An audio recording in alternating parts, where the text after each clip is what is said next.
Olá, uma excelente quarta-feira, você que nos acompanha aqui pelo jornal manchetedigital.com.br. E eu estou aqui no gabinete municipal em Tupanciretã, na prefeitura, o pessoal que está chegando agora na nossa live para a entrevista com o prefeito Gustavo Herter Terra. Há algum tempo não fazíamos esse material, mas agora em 2026, então, essa primeira entrevista aqui, direto do gabinete, onde as decisões que interessam a comunidade tupanciretanense são elaboradas, criadas por aqui. E claro, você que nos acompanha nesse momento, agora nós vamos aguardando aqui 12h15, você que está no almoço aí ou esperando para o almoço, já pode acompanhar com a gente aqui algumas informações que nós vamos trazer para vocês com exclusividade nesta manhã. Manhã de muito calor aqui em Tupanciretã. Enquanto o pessoal vai chegando na live, a gente vai aguardando aqui um tempo. E claro, já vão deixando o seu like aí também, fazendo compartilhamento, avisando nos grupos de WhatsApp, que eu sei que é muito importante, o pessoal leva muitas informações através desses detalhes. Prefeito Gustavo Terra, bom dia, seja bem-vindo ao JMD novamente. Muito bom dia Jefferson, bom dia a todos que nos acompanham. É sempre uma satisfação estarmos aqui para trazermos principalmente boas notícias à nossa comunidade. Muito bem, prefeito então conosco nessa manhã, o pessoal já vai acompanhando, e depois, é claro, nós vamos repercutir no site, a comunidade acaba assistindo, vou colocar essa reprise também lá no nosso Instagram, né, com os recortes, e o YouTube também trazendo informações. Prefeito, a primeira pergunta então que a gente vai trazer por aqui, em relação ao monumento do M108, qual a finalidade, né, o objetivo desse monumento, e também mais para frente, já acompanhei lá na Câmara, passou até inclusive no plenário, o senhor deve levar esse monumento dos expedicionários para lá. O que o senhor está pensando em fazer lá na praça em relação ao monumento para engrandecer ainda mais aquela nova possibilidade de turismo aqui em Tupanciretã, inclusive, né? Muito bem, é muito importante essa oportunidade para que nós possamos esclarecer algumas inverdades que têm sido dito aí, né? E dizendo que nós gastamos isso ou aquilo no monumento, tentando enganar a comunidade, né? A gente sabe que criança acreditar em Pai Noel é aceitável, mas adulto acreditar em Pai Noel não é aceitável. Adulto acreditar em Coelhinho da Páscoa não é aceitável. E adulto acreditar nas mentiras de algumas pessoas já conhecidas como grandes mentirosos também não é aceitável, né? Então, falando especificamente do monumento, nós temos aqui em Tupã, sempre tivemos aqui em Tupã, né, esses dois bustos aqui na Praça Coronel Lima, que faz alusão aos febianos tupanciretanenses, aqueles cidadãos que participaram da Força Expedicionária Brasileira, né, que tiveram uma atuação na guerra. É uma homenagem, claro que sim, mas a meu ver é uma homenagem bastante singela em relação não só à importância que eles tiveram no cenário, mas que o próprio Exército Brasileiro teve, né?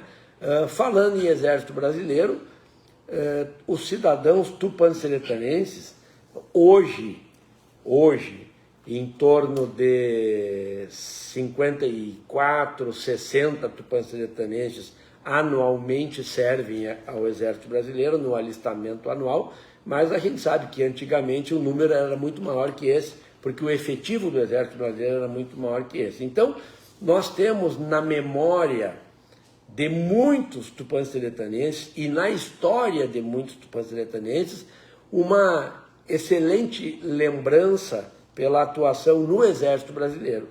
E eu, como sou um patriota, como sou uma pessoa que valorizo muito a nossa pátria, né, e as nossas forças de segurança, as nossas instituições brasileiras, eu achei por bem prestarmos uma homenagem maior ao Exército Brasileiro, às Forças Armadas como tal. Como eu tenho um relacionamento muito bom com vários generais do Exército, né, num momento, aproximadamente 2 anos e meio, eu consegui gratuitamente do Exército uma doação de um blindado. Inicialmente esse blindado era um M41, nós chegamos a tramitar dentro do M41, que é um blindado que foi utilizado na Guerra da Coreia, e depois esse blindado, em função de questões burocráticas e de disponibilidade, foi transferido, né, substituído por um M108, que foi utilizado na Guerra do Vietnã, e que ali pela década de 70, o Brasil importou 72 unidades para cá, né, e a grande maioria deles já está fora de operação. Eu acho que tem meia dúzia ainda em operação, não sei passar esses dados. Mas eu consegui gratuitamente este blindado para Tupã-Seretã, e aí eu construí, já a partir do momento em que fiz esse combinado com o Exército, já construí o pedestal do nosso monumento, né? Fiquei pronto aguardando. A minha parte eu fiz já, e nesse meio tempo a gente sabe que alguns membros da oposição que fazem muito pouco pela comunidade, diante do que poderiam fazer, ficaram tentando criticar, tentando denegrir a imagem do nosso blindado, dizendo que não viria, que aquilo tinha sido botado dinheiro fora, enfim, né? Mas eu escuto perfeitamente, né? Daí, quando efetivou-se a vinda do blindado, nós, por uma questão de disponibilidade de guindastes, deixamos ele no chão por um certo período ali, aquele fechamento do ano, não tinha disponibilidade. Aí, quando possível, os guindastes vieram, colocaram ele no local definitivo. Ponto. Para concluir esse monumento que nós pretendemos entregar definitivamente à comunidade, nós vamos remover os bustos dos febianos dessa praça e colocar junto ao blindado para concluir a nossa homenagem ao Exército Brasileiro. Foi uma atitude, a meu ver, muito idônea da nossa administração, né? Uma homenagem muito justa ao nosso Exército Brasileiro. Se não me engano, e isso dá para ser pesquisado depois, o Exército Brasileiro atuou em 18 situações aqui no Brasil, né? A partir da Segunda Guerra Mundial, 18 situações foram atuadas. Não vou afirmar, mas me parece que sim. Inclusive a intervenção de 64, né, que foi uma atuação também do Exército Brasileiro para impedir que fosse instaurado aqui aquele golpe comunista que estava sendo preparado, que foi o motivo principal dessa intervenção, né? Então, uma homenagem ao nosso Exército está sendo feita, vai ser concluída em breve, estamos esperando abrir o orçamento, e eu acho muito justo. Muito bem, prefeito Gustavo Terra, então, trazendo a sua manifestação em relação ao carro de combate que foi instalado na Praça Pedro Osório, e claro, trazendo aqui para vocês como que vai ser o local ali. Então a prefeitura pretende ainda fazer novos ajustes ali para complementar esta construção em relação ao M108. O pessoal também fala muito em relação a investimento, custos, né, prefeito? Claro, obviamente, tudo há um custo, né? Tem que ter um custo. Mas o carro de combate em si não teve custo algum, né? Então a prefeitura não comprou, né? Mas é para instalação, né? Como o senhor disse, mandei construir, né? Mandou fazer, e o guindaste que acabou sendo necessário, né? Havia inicialmente, porque eu estava lá, uma previsibilidade que o próprio Exército colocasse o carro de combate ali, né? Aquilo ali acabou pegando vocês um pouco de surpresa? Não, o que aconteceu? Nós inicialmente fizemos a licitação dos guindastes, né, para podermos contratar os guindastes. O guindaste custou os dois, né, 12 mil cada um, deu 24 mil reais. E eu cheguei a tratar com o general se ele não podia me mandar um guindaste. Ele disse, não, vou te mandar o guindaste. Só que o guindaste que ele mandou não teve suporte para erguer o blindado, tanto que nós deixamos o blindado no chão, né, em função da altura, enfim. E para não correr risco, para não danificar o monumento, o guindaste é um outro blindado que ele retirou de cima do prancha. Vieram 2 pranchas trazer, um prancha com cada um, né? E aí retornou os 2 pranchas com o outro blindado, enfim, tudo certo. Mas nós fizemos, obviamente, tudo dentro da lei, tudo, né, licitado, tudo organizado. Todo esse processo custou 24 mil reais. Né? E todo o monumento, a construção, o material, tudo custou 8 mil reais. Totalmente diferente desses 60 ou sei lá quanto que andam mentindo por aí. Sim, né? entendi. Então, essa é a verdade dos fatos. E nós não temos como estratégia de comunicação a mentira. Muito bem, até porque o portal Transparência também está aí, os contratos, a gente consegue fazer essa pesquisa. Seu prefeito Gustavo Terra conosco, então, trazendo as suas informações, os seus posicionamentos em relação a algumas informações que também foram pauta no jornal manchetedigital.com.br e serão durante a próxima semana, com certeza, essa entrevista trazendo maiores desdobramentos daqui para frente. Então, sanada essa questão do M108, né? Segundo o prefeito, então, trouxe os custos aqui, toda a informação e da versão dele, obviamente, que a gente está aqui para reproduzir o que as fontes passam com checagem e seriedade. Né? Não tem chapa branca, aproveitar o prefeito aqui, que está aqui do meu lado, nunca medi perguntas para ele e também nunca medi matérias. Né? Sempre que eu tenho que fazer uma matéria e eu tenho essa matéria dentro de todas as possibilidades para poder fazer com a checagem, eu entro em contato, não tem hora, muitas vezes ele não pode atender, mas passa o posicionamento e o Jornal Manchete não tem essa questão aí de, não vai fazer matéria, porque vai prejudicar, não.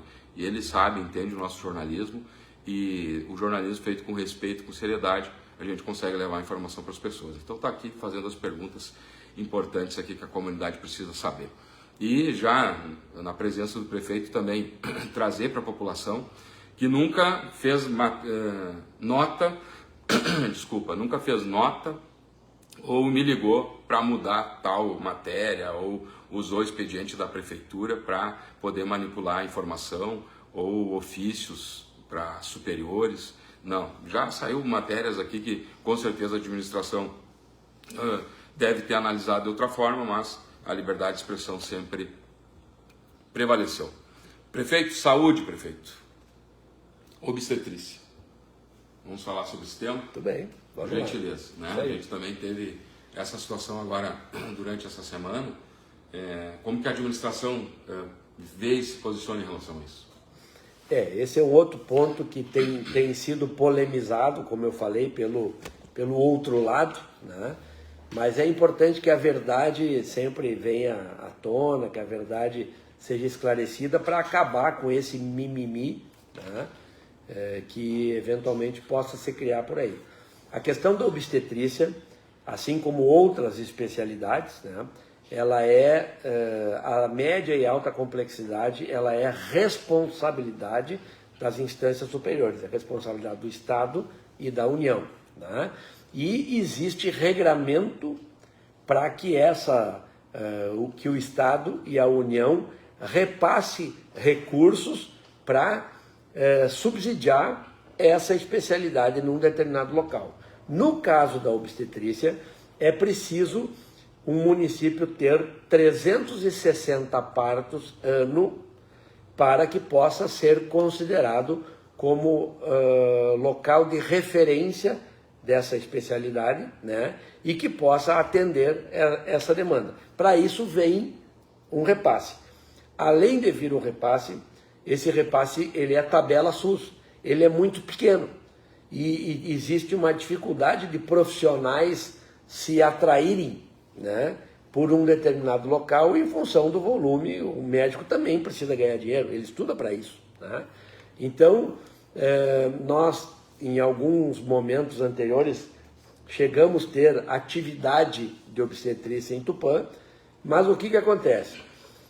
Quando se fala em, Tupã precisa de um obstetra, para esse obstetra ser referência no município, atender como referência de obstetrícia aqui em Tupã-Seretã, além dos 360 partos, nós precisamos montar uma UTI neonatal, nós temos que ter plantão 24 horas, 24/7, que se diz, de médico, obstetra, anestesista e também sobreaviso de uma equipe toda para poder receber de porta aberta como referência a obstetrícia em Tupã, o que é impossível, começando que nós só temos em média 15 partos ao mês. Isso aí daria uma média ano de 180 partos. Eu vi que já foi divulgado que seria 200, mas o correto é aproximadamente 180 partos ano. Isso é metade dos 360 que nós precisaríamos ter para ser obstetra. É óbvio que algumas pessoas tentam usar isso para tentar agredir o governo, tentar passar a culpa para cima da administração municipal. Isso é normal, isso é aceitável.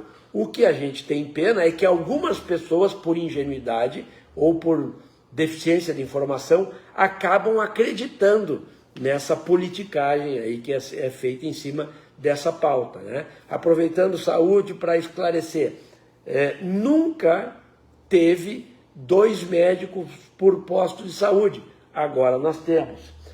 O Hospital Brasília na Terra nunca, nos seus 100 anos aproximados, esteve tão bem como está hoje. Nós nunca tivemos uma gestora, uma diretora, uma direção, né, e uma equipe diretiva tão qualificada, tão competente como nós temos hoje no hospital.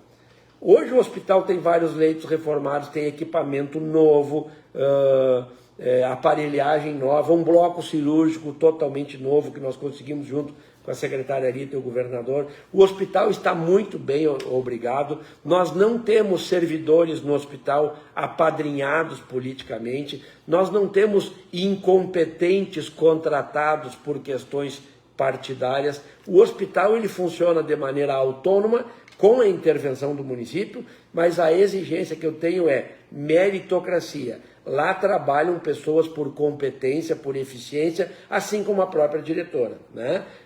Um orçamento enxuto, mas eficiente, prestando um excelente trabalho para a comunidade. Esses que falam do hospital, uns que tentam invadir o hospital, enfim, né? Não vou dar aqui direito de resposta, né?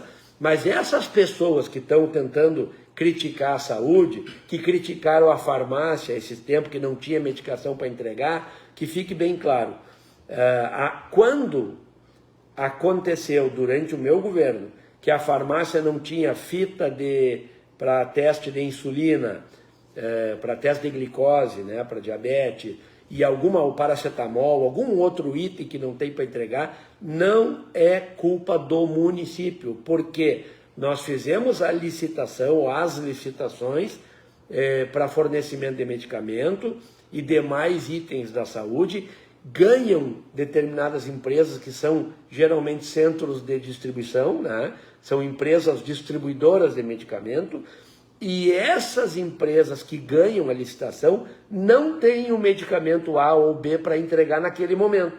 Então falta. E nós não podemos comprar de empresas que não são as licitadas, as vencedoras. Então, isso falta não é em Tupã, falta em qualquer município que tenha empresa licitada que não tem medicamento para entregar. É uma questão óbvia, né? E é importante esclarecer para a comunidade para que não entrem nessa balela de pessoas tentando agredir a nossa administração, que está maravilhosa, está muito bem, obrigada, né? Nós estamos conseguindo antecipar folha, antecipar terço de férias, antecipar 13º, temos já reservas aqui significativas dos municípios. O Tupã vai ser o município da M-Centro que mais vai perder com a reforma tributária. Nós vamos perder 20 milhões no orçamento aqui de Tupã com a reforma tributária. E mesmo assim nós somos dos municípios que estão melhores no final, agora no fechamento de 2025. Nós temos Santa Maria, por exemplo, que tem um déficit no Fundo de Previdência de 2 bilhões. Né? E nós não temos esse problema. Eu coloquei mais de 50 milhões no Fundo de Previdência. Eu coloquei mais de 15 milhões no Hospital Brasília na Terra de recurso aqui do município, que poderia ter usado esse recurso para pavimentar mais ruas, para construir mais obras, para investir em outros segmentos. Eu estou cobrindo o déficit do nosso hospital para garantir uma saúde de qualidade para o nosso município. Nós temos, no mínimo mas geralmente em quase todos os postos, 2 médicos por posto, né? Tinha épocas que não tinha, que o mesmo médico que ficava no posto de plantão ficava de sobreaviso no hospital. Chegava um caso no hospital, o médico saía do posto e ia atender no hospital e o posto ficava sem médico. Quem é que não lembra disso, né? Enfim, não se pode ter memória curta enquanto forem criticar a administração. Esses mesmos que criticam o atendimento do hospital tinham o hospital com 3, 6 meses de atraso em folha de pagamento, inclusive para os médicos, e tinham os funcionários em greve no pátio do hospital. Quem não lembra disso? É importante resgatar a memória da comunidade. Muito bem. Prefeito Gustavo Terra, então, trazendo para nosso web espectador informações, perguntas aqui importantes que a gente vai pontuando para você que nos acompanha por aqui. Prefeito, um outro tema também que eu vou abordar, e eu vou aproveitar essa nossa entrevista para poder fazer algumas perguntas importantes, e claro, eu sei que o senhor tem suas demandas aí, mas a gente vai batendo papo e levando a informação. A questão dos eventos, prefeito. Muito se fala também no gasto dos eventos. A sua administração gasta a mais, gasta muito com eventos? Isso também é outra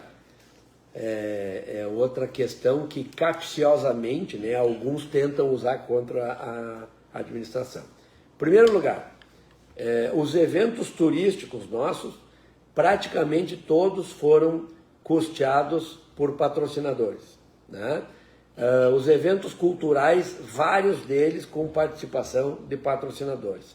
O município coloca recursos não só nos eventos do município, mas também em eventos de terceiros, né, que têm o apoio, fazem parte do calendário oficial do município, porque eu acredito que isso sempre foi feito, e é feito em todos os municípios. Os 497 municípios do estado do Rio Grande do Sul têm participação da administração municipal, da administração pública, do poder público, em eventos culturais, eventos esportivos. O que acontece é que nós, felizmente, estamos conseguindo protagonizar muitos eventos no município, né, com uma dinâmica muito grande e uma equipe muito qualificada aqui na administração. Só na cultura e no esporte nós tivemos em 2025 45 eventos durante o ano.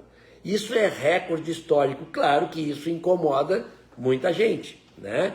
Mas lembrando, investir em esporte é investir em medicina preventiva, é investir em saúde, investir em cultura é melhorar a cultura da comunidade, e eu acredito que algumas pessoas que preferem que a população fique sem educação e fique sem cultura para continuar sendo encabrestada por alguns, eles vão reagir contra os eventos culturais, até porque eles não valorizam a cultura.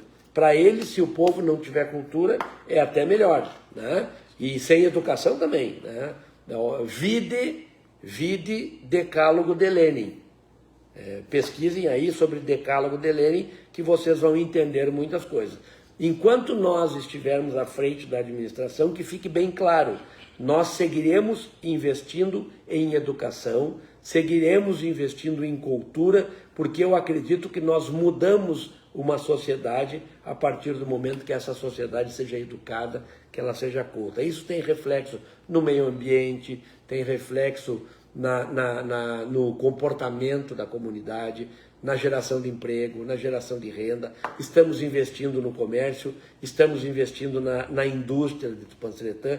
Lembra que todo mundo diz, tem que trazer indústria para Tupã, tem que trazer indústria para Tupã. Hoje nós temos praticamente 70 milhões de reais investidos dentro do nosso distrito industrial, com geração de dezenas e dezenas e dezenas de emprego. Recentemente, nós solicitamos que esses desempregados de Tupã-Seretã, e muitos desses que vão para a rede social criticar Tupã, que não tem oportunidade, que não tem emprego, que é a cidade dos ricos, que isso, que aquilo, que gostam de tratar a rede social como lata de lixo, né? Nós pedimos para todas essas pessoas que trouxessem o currículo aqui junto ao Cine, para que nós pudéssemos encaminhar, por exemplo, para esse mercado novo que está sendo criado aqui em Tupã e que está contratando bastante gente. Todos esses que criticavam em rede social, nenhum deles trouxe currículo aqui. Então a gente vê que a crítica ela é vazia, a crítica ela é ideológica, né? Essas pessoas que criticam, quando vem um emprego na frente deles, eles não disputam esse emprego. Sim. Tem também mais uma empresa, né? Recentemente o senhor divulgou nas redes sociais. A Malu. A Malu, né? Eu acho que deve entrar em operação logo em breve. Já está praticamente finalizada a obra, é um motivo de muito orgulho para nós, né? Outra empresa sendo instalada no nosso distrito industrial, né? Gerando também dezenas de empregos. Temos a UBS da Sementes Estrela, que também gerou dezenas de estrelas, na época um investimento superior a 50 milhões. Né? Então é assim que se constrói. Nenhum fogo, nenhum incêndio devastador começa grande. Ele começa com uma chama, mas é importante alguém ter coragem de riscar o fósforo, de acender essa chama, para que isso tome vulto, tome dimensão, né? E nós estamos fazendo a nossa parte com certeza. Muito bem, prefeito Gustavo Herter Terra ao vivo conosco, você está com o jornal manchetedigital.com.br e essas informações que a gente vai passando aqui para vocês em relação a isso. O Rodrigo Plautz, ele fala sobre os buracos da faixinha, todo dia alguém lesado, precisamos de solução. Eu trouxe uma matéria aqui, inclusive, em relação a isso, e eles ficaram de vir essa semana aqui para Tupã-Ciretã. Mas certamente, também, não só pela leitura da opinião do nosso espectador, mas eu também ia entrar nesse dado, nesse detalhe, a recuperação da Serafim Bravo e também da Getúlio Vargas ali, né, prefeito? Eu acho que vocês já devem estar focados aí, né, nessa... Eu sempre dou nome aos bois, né? Eu sou muito transparente, gosto das coisas muito claras. Assunto faixinha. O superintendente do DAER de Cruz Alta se chama Fabiano, podem ligar para lá. O superintendente do DAER da região de Santa Maria chama Paulo Rosa, podem ligar para lá. Esses dois, um cuida do trecho da faixinha e o outro cuida do trecho da RS Nova, da 392, parte nova até Santa Tecla, tá? Eu estou em contato direto com os dois, pedindo a conserva da faixinha, mas eu estou em contato como cidadão tupanciretanense, porque a faixinha é mando DAER, é mando Estado. Não adianta alguém querer tirar proveito político e dizer que é culpa da prefeitura. Nós não temos ingerência. Inclusive aproveitar a oportunidade para esclarecer, o trecho urbano da RS 392, que compreende mais ou menos dos trilhos até o posto Santa Lúcia, que é Serafim Bravo e Getúlio Vargas, Presidente Vargas, Presidente Getúlio Vargas, esses dois trechos que estão sempre esburacados em função do fluxo de carga pesada, não é mando do município. Eu estou tratando com eles, inclusive com o diretor-geral do DAER, para fazer a chamada conserva. Já temos a precificação, custa aproximadamente 2 milhões de reais, está sendo inserido no valor da conserva do Estado para colocarem uma capa nova nesse trecho. Não depende do município. Ponto. Assunto encerrado. Lourenço Gomes, Carlos Gomes, esse asfalto foi feito num edital do Pavimenta, né, do Programa do Estado. A empresa que ganhou a licitação foi a empresa Continental, sediada em Santa Maria. O proprietário da empresa se chama Hélio, né? O CEO é o filho dele, Elinho, né? Eles ganharam, vieram para cá, fizeram as duas obras. A Bortolo Foliato nós tínhamos feito com recurso próprio e o Pavimenta pegou o restante da Bortolo Foliato com a Lourenço Gomes e a Carlos Gomes. Eles já foram notificados várias vezes, inclusive eu já falei pessoalmente que eu iria judicializar contra eles, né? E contar aos demais prefeitos a maneira que eles estão fazendo no pós-obra, né? Porque eles têm garantia dessa obra, se não me engano, por 4 anos, e eles se comprometeram de vir para cá reformar esses trechos no dia 15 de novembro que passou, e não vieram, né? Aí depois alegaram fechamento de ano, e eu encontrei anteontem o Hélio em Porto Alegre, nas minhas agendas em Porto Alegre, e falei para ele, Hélio, toma uma atitude, senão eu vou tomar. Ele não, fica tranquilo, já está na escala de serviço, está tudo resolvido. Então eles deverão vir a Tupã reformar esse asfalto o quanto antes, né? Mas tenham a certeza que eu não sou conivente nem com esse tipo de erro e nem com qualquer outro tipo de erro aqui na administração. Gustavo Werther Terra, então, conosco, trazendo algumas informações. Prefeito, a gente já vai ir para o encerramento, tem muita notícia aí, muita informação que a gente poderia trazer, mas eu acho que esses são os assuntos mais quentes, né, do momento. Então, para quem está entrando agora na live e quer assistir depois, falamos sobre obstetrícia, falamos sobre o M108, falamos agora da condição da faixinha em alguns detalhes. Às vezes as pessoas não entendem assim, mas por que o jornalista não fez tal pergunta? Porque a gente sabe que não é incumbência da prefeitura resolver tal determinado tema.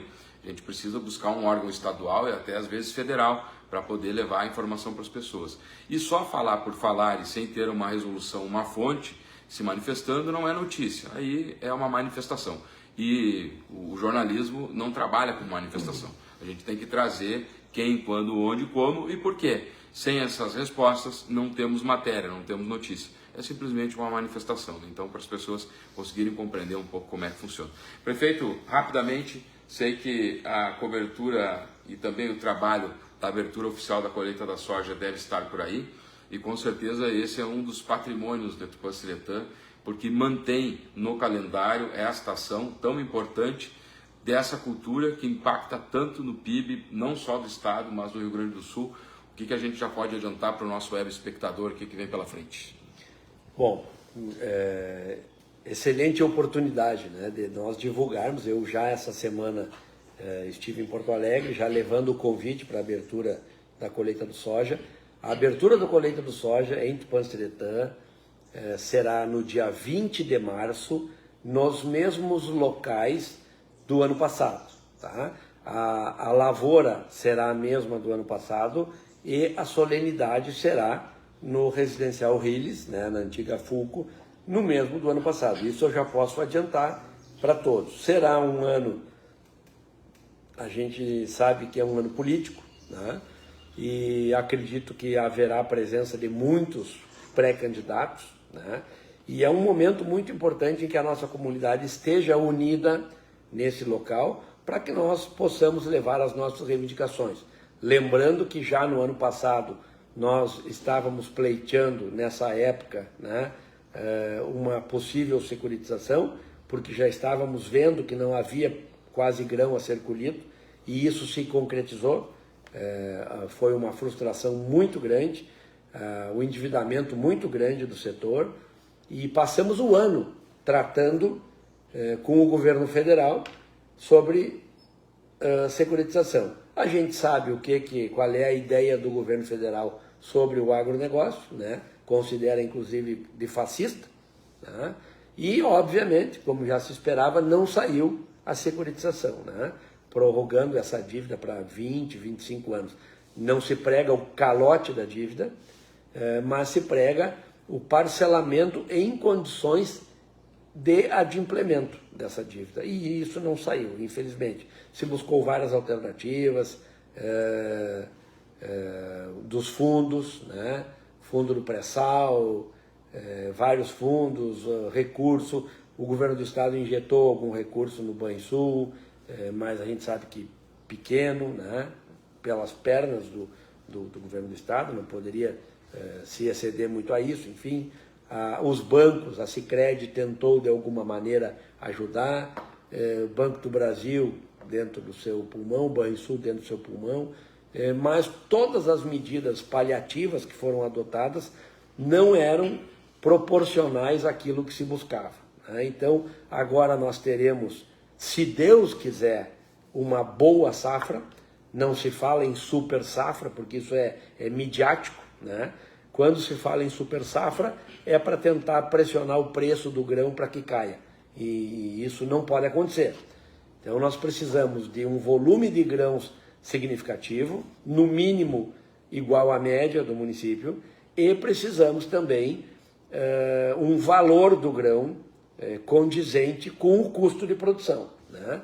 e a partir daí dar condições de sobrevivência dos nossos produtores e continuar buscando junto às instâncias superiores essa securitização para que essa bola de neve que vem por trás dos últimos 6 anos, ela possa ter condições de adimplemento junto às instituições financeiras. Então esse é um tema que certamente será abordado, né, a situação do agro. Prefeito, para encerrar, expectativa para 2025 e o seu posicionamento de fechamento, por favor. 26, perdão. A expectativa para 26, nós temos andando aqui, tramitando no meu computador, inclusive atrás aqui de mim, podem ver várias pilhas de projetos, né? Nós temos 144 projetos tramitando na Secretaria de Planejamento e em execução, em execução, né? São 144 projetos, são muita coisa boa, muita coisa que trará muitos benefícios à comunidade tupã-seretã. Eu não vou entrar aqui né, em cada um deles, mas eu sei que, graças a Deus, nós temos uma credibilidade muito grande junto à nossa comunidade. Os números eleitorais provaram isso, né? E podem esperar que traremos grandes boas novas a Tupã-Seretã, outros monumentos, a exemplo desse que já fizemos, fortalecimento do turismo. Nós temos que criar pontos turísticos em Tupã, atrair as pessoas de fora, trazer recursos de fora, fomentar novas empresas, fomentar as atuais empresas para que se ampliem. Quer dizer, o comércio precisa aumentar, a nossa indústria, que era praticamente inexistente, era 0,6 do VAF, que é o valor adicionado fiscal, hoje já é maior. Então, Tupã precisa enfrentar essa redução orçamentária que teve pelas manobras políticas feitas em Brasília. Nós precisamos enfrentar isso com o desenvolvimento, buscando novas alternativas, para que nós sigamos sempre nessa escala de crescimento que estamos tendo nos últimos anos. Muito bem, prefeito Gustavo Herter Terra conosco então, você que está nos acompanhando, muito obrigado por sua audiência e, claro, teremos que trazer aqui muitos detalhes, muitas perguntas importantes, né? A gente sabe que isso tudo impacta no nosso dia a dia, mas também lá na redação, né? A gente não consegue tratar de todos os temas ao mesmo tempo, mas no passar do ano a gente vai conseguindo trazer maiores detalhes. E para quem não ouviu, né, retificando, o prefeito falou agora no encerramento sobre a expectativa para 2026. Forte abraço a todos, até a próxima. Tchau, tchau.